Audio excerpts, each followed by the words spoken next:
Gaueko 8:48 Javi Zabalak pronostikoak betez 22 eta 17 irabazi dio Iker Larrazabali Bilboko Deportibo pilotalekuan jokatutako buruz-buruko txapelketa nagusiko final laurdenetako ligaxkako B multzoko bigarren jardunaldiko bigarren norgehiagokan. Gogora ezagun bi pilotari hauek irabazi egin zutela aurreko jardunaldian, batetik Javi Zabalak Jon Ander Peña hartu zuen mendean Iruñeko Olabrit pilotalekuan eta Larrazabalek Azkoitian irabazi egin zion Iñaki Artolari, honen bestez gaur biak elkarren aurka izan dira. Atzo Artolak Peñari irabazi ziola eta gaur Larrazabalek aski zuen irabaztea finalerdietara sailkatzeko, baina galdu egin duenez dena airean dago oraindik ere B multzo honetan eta azken jardunaldian gauzak tentsioa izango da nagusi, inolako zalantzarik gabe. Partida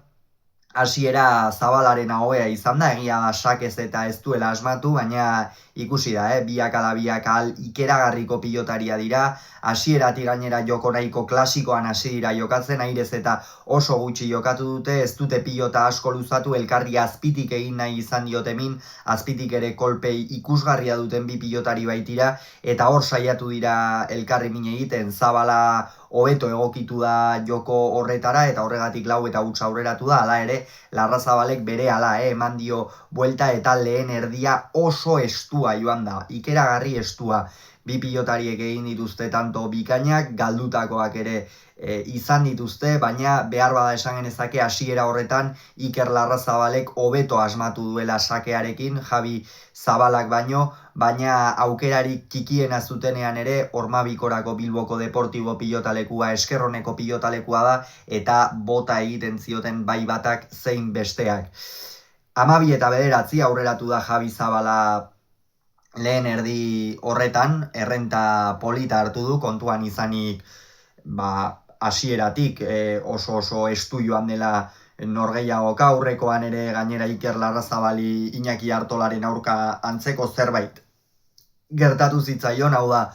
partida atzetik hasi zuen, baina gero buelta eman eta gainera irabaztea lortu zuen. Gaurkoan ez da hainbesteko aldearekin galtzen joan, baina bai lortu du,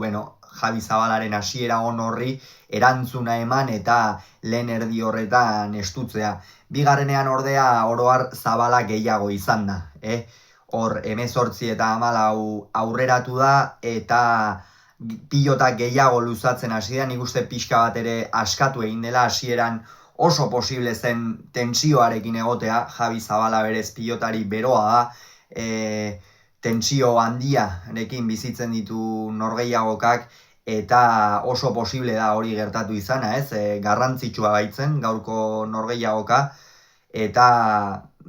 hor sufritu du apur bat eta Larrazabalek berriz tanto ikusgarriak egin ditu benetan, tanto bikainak egin ditu bigarren erdi horretan, baina ez du harrapatzerik izan. Egia da hor une batean oso berdinduta joan direla, baina Larrazabalek esan du ez du harrapatzerik izan, naiz eta tanto bikainak egin dituen. Zabalak batez ere sakearekin azken zatian asmatu egin duela esango nuke, hori halaxe izan da, eta bi pilotari hauen inguruan gauza positibo asko atera daitezke aurten. Biek ala biek aurretik ere finalerdiak jokatuak dituzte, urte ezberdinetan, baina jokatuak dituzte,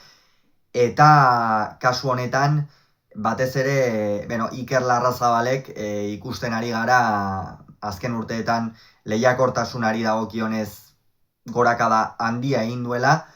Behar bada gazteagoa zenean eta lehenago ematen amore ez, baino lehenago joaten zitzaion partida, lehenago joaten zitzaion kontrola, eta horren ondorioz aurkariak erraz joaten zitzaizkion aurretik jartzen baziren, orain berriz ez, orain partida guztiak borrokatu egiten ditu, amaierara arte fisikoki ere gorakada nabarmena eman du, al ikeragarria du eta al hori baliatzen ari da. Eta Javi Zabalak ere, begira, gaur zer gertatu zaion. partida hasieran behar bada ez du ongi sakatu, baina azkeneko sakeak oso onak egin ditu, ezker horman sartuz eta hori egin behar zion Larrazabali, batez ere Zabalaren gaurko xedea Larrazabali airea kentzea zen, izan ere eskuin bolea zein ezker bolea zabagunea, barkatu, zein ezkerrez abaguneak izan dituenean ikusi dugu nola amaitzera joaten zen, nola tanto asko amaitu dituen, min ikeragarria egiten du hor, bolea sartzen denean ezker horman aurkariari oso gaizto jartzen dio pilota, eta hori ekidin nahi izan du Zabalak, ez du beti lortu, hori egia da, ez du beti lortu, baina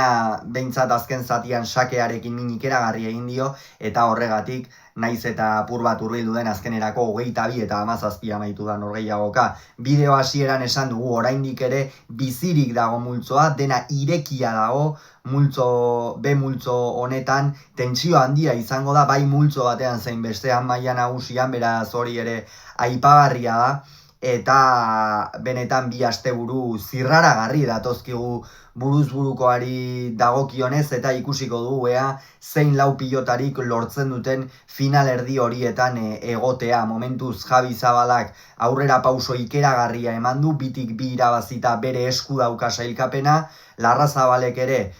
tanto aberaxa behar bada apur bat hobetu beharko du, Peñari irabazita, baina arrisku gehiago du, behar bada Amurrioko aurrelariak kanpoan geratzeko Zabalak baino, eta ikusiko dugu zer gertatzen den hirugarren jardunaldi horretan. Gogoratu, Zabalak 22, Larrazabalek 17 Bilbon.